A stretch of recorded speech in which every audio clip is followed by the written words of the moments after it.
Thanks, Danny. Well, I want to start with a question that you probably have heard before. And I want to know if you've ever been asked if you could go back in time, knowing what you know now, what would you tell your 18-year-old self? You might recognize those people. It's a great question. You might have said, save early for your retirement, or surround yourself with good people, or one of my favorite, be your own hero. Yes. And these are all great answers, but I want to change up the question a little bit.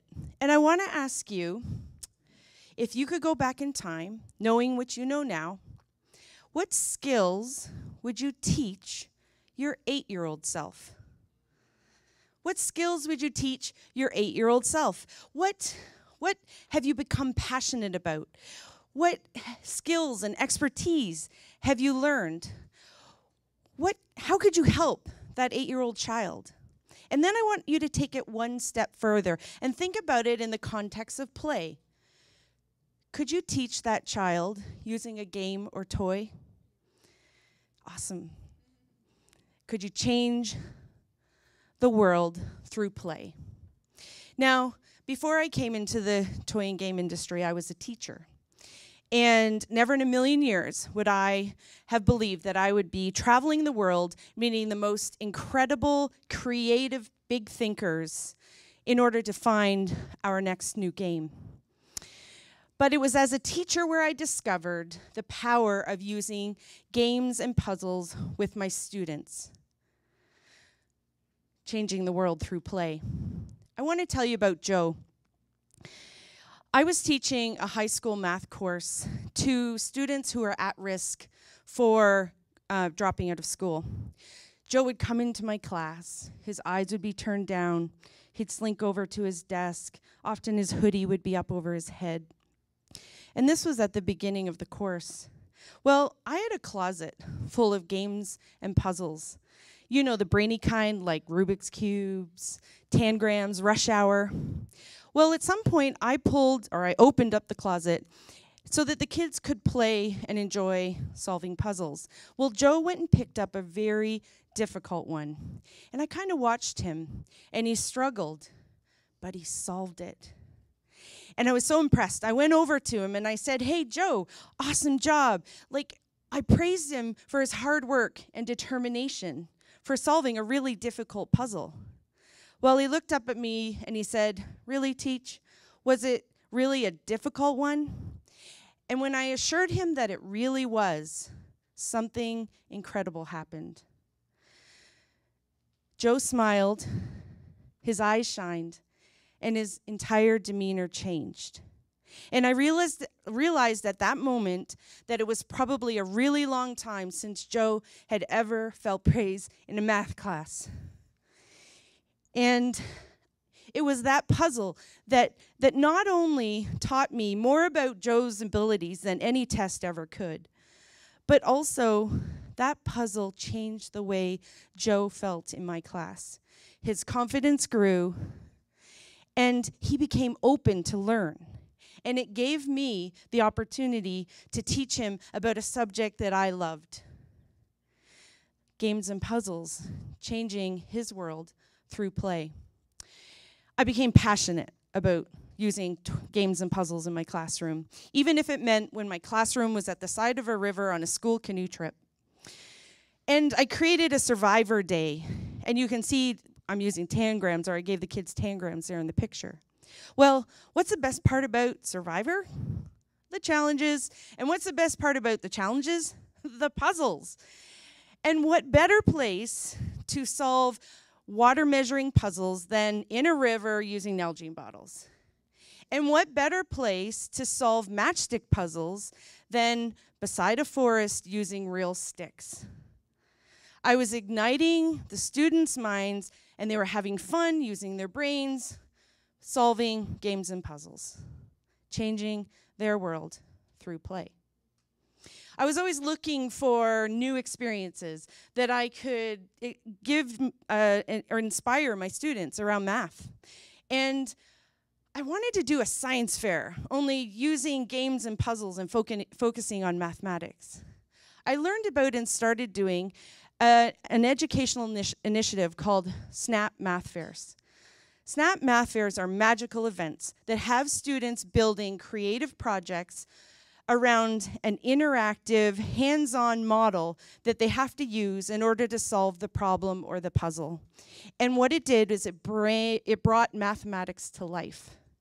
Well, I was convinced my entire school to do a math fair, K to 12. I was teaching a grade 10 course. And I was talking to one of my students before the big event, and her name was Liz, and she was new to the school.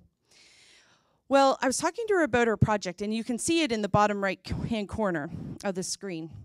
And her project was surrounded around, or based on graph theory, and she had done a lot of slides out of plexiglass. And she told me that her mom had spent over $200 on the plexiglass. And I freaked out inside because the projects weren't supposed to cost that much money. I did entire math fairs out of the recycling box. So I thought for sure her mom was going to give me an earful that night at the math fair. Well, her mom didn't approach me. So at the end of the event, I mustered up the courage, and I went to her mom, and I started apologizing profusely for the amount of money that she spent on her daughter's project. She looked up at me, and I could see she was getting emotional. And she said, "Tanya, my daughter has not gotten excited about a school project for a very long time. And I would have done anything to encourage her on, and I loved seeing her excited. Thank you for giving her that." Snap Math Fairs, inspiring students to use their brains using games and puzzles, changing the world through play. Well, I started organizing conferences for teaching teachers how to inspire their students using Snap Math Fairs. And that's where I met the co-founder and CEO of ThinkFun, Bill Ritchie. You can only imagine my delight when I first met Bill, because I used his games and puzzles in my classroom. And soon after, Bill asked me if I would come work for him. Now, you can imagine as a teacher moving into the business world, this was stepping way outside my comfort zone. But I'm a firm believer in stepping outside one's comfort zone. Otherwise, I wouldn't be standing here talking to all of you tonight. And the stepping outside my comfort zone, I believe in taking risks, and I believe in dreaming big. And it gave me the opportunity, when I went to work for ThinkFun, to increase my world of influence from the students in my classroom to children all over the world. So I stepped in. Now, that was in 2007, and there's a recent product that we launched, called Robot Turtles. This is a new game by ThinkFun. Now, I found Robot Turtles on Kickstarter, and it was actually the most backed board game in Kickstarter history. And I contacted Dan Shapiro, who is the inventor, and we brought the product, that was last year, and we brought the product into our line this year. And this is what ThinkFun does. And I'm so proud to be a part of a team that really is about putting great games into the world, games that make you think and make you think creatively. And this game is all about teaching very young children to program and code using a board game. And that was our wheelhouse. And actually, there's an article that was released just this morning on Wired Online, all about the story of ThinkFun and Robot Turtles. ThinkFun is an awesome game company, and it's changing the world through play. Now, personally, as a mother raising 3 teenagers, I thank God for board games. I'm a passionate gamer, I don't know if you guessed, but the reason why I thank God for board games is because, well, I started my children very young. I trained them early. And no matter what difficulty we're going through in a week, whether we're disagreeing on homework or chores or the car, and if you have teenagers, you know what I'm talking about. No matter what happens through that week, when we get together around the table and we start playing a game, and we play games often, suddenly the smiles start, the laughter erupts, and we're connecting again. So, families playing board games, for me, it's changing my world through play. So last year, my life took my adventure, my journey, took a very unexpected but incredibly wonderful turn. I was invited to a conference called Hatch. What is Hatch? Hatch is about gathering creators, inventors, artists, designers, musicians, engineers, scientists, all in a room to start, well, first I should say, grids off, our brains are on, and it's about solving problems in the world. Imagine that. That is Hatch. And I met some really incredibly passionate and successful people at Hatch, and one of those was the world-renowned cellist Philip Shepard. His talent blew me away. He is a composer, he's a producer, he is a film scorer. He's worked with Pretty Lights and Uncle and David Bowie, and I could go on and on. And he changed my world when I met him.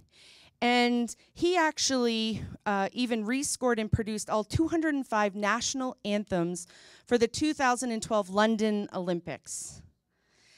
Well, and you'll never guess who he conducted and where he did it. And if you're a big Beatles fan, you'll get a kick out of this. So I have a video. For 2012, a new version of every competing nation's national anthem is needed. At Abbey Road Studios, the London Philharmonic Orchestra are following in the Beatles' footsteps.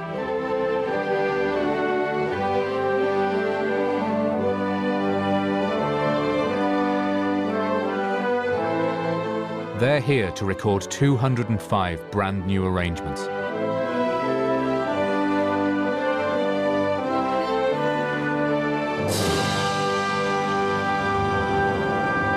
Flutes and oboes, let's go up the octave at the beginning. In charge of the project is the man conducting the orchestra, Philip Shepard.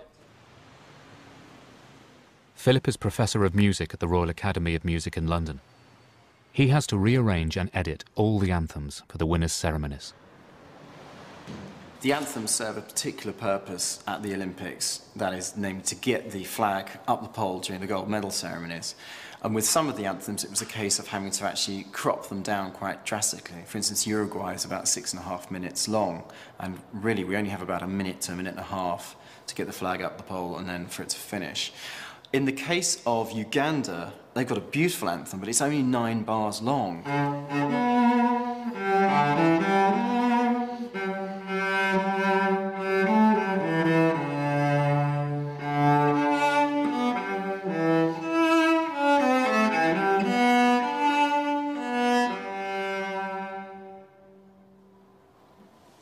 That's it. I mean, it's a very sweet piece of music. So with the anthem, what I had to do with that is build a set of variations on it. So I basically had it so the tune comes around 3 times. In North London, Philip and his sound engineer Jake Jackson are remixing the recordings he made with the LPO. Number 701 is the newly lengthened Ugandan anthem.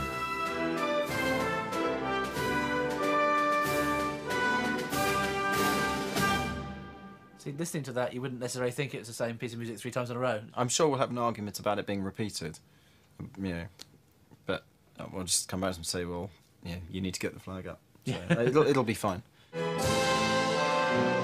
Getting the anthems approved is the final stage in Philip's work, but if any are rejected, he'll have to start all over again.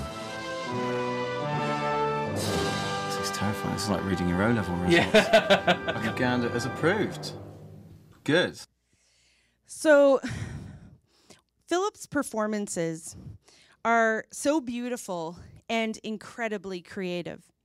I have a video clip here of a conference that I asked Philip to come keynote at called The Gathering for Gardner. It's a conference that gathers passionate people around mathematics, magic, and puzzles. Fun, right? Yeah, it is. It's awesome. And so this is part of Philip's keynote. And what you're going to see is Philip's live looping, which is an effect where he records the music while he's playing it and then loops it back live and plays music over top. It's incredible. It's short, but... Oh, and I apologize for the camera angle. It wasn't very good.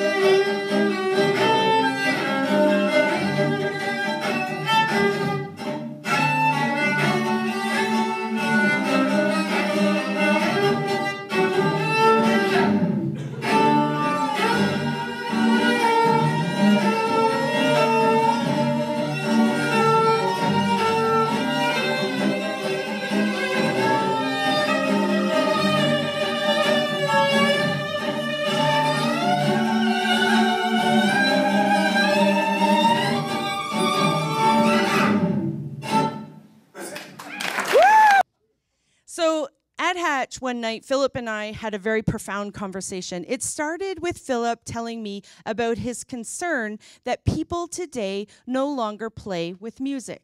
Well, lots of us play music, but we don't play with music. At some point a long time ago, music became about practicing and practicing and practicing your instrument until you mastered it, and then you might become a composer. Which is wrong, because at a very young age, that's when you're so creative and you should be harnessing the creativity at that point. Well, here's where Philip's superpower and his passion came in. He said that he uses games and puzzles, or games, to compose music. And he composes music every day. But the problem was, he said, is that he didn't know how to take his tools and make a commercially viable product. What? I'm like, that's okay. I know how to do that. And so we started to collaborate. And we've come out with an idea that ThinkFun is going to launch in 2015, which has children composing and playing with music. It gives them the tools. I'll never forget the first afternoon when Philip was running the first beta test with me. And we went through the exercise, and I became a composer. I actually created a piece of music. And when he played it back to me on his cello, it brought tears to my eyes.